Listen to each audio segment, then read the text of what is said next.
And they're off. And the lead is taken by Baby Jade on the outside, and moving up by the rail is Magic Minx.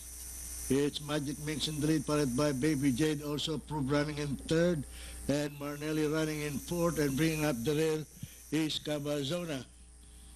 And rounding the far turn, and at the far turn, it is still Magic Minx in the lead, followed by Baby Jade in second, also approved moving up on the inside, Marnelli and Cabazona closing in fifth.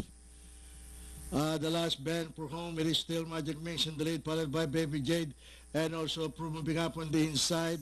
Entry number 1, Marnelli, and moving up on the farther outside is Cabazona. At the top of the stretch, Magic Minx in the lead, followed by Baby Jade on the outside, and also approved moving up on the inside. Magic Minx on the outside is Baby Jade. It is still Magic Minx in the lead, Baby Jade, and by the rail also approved.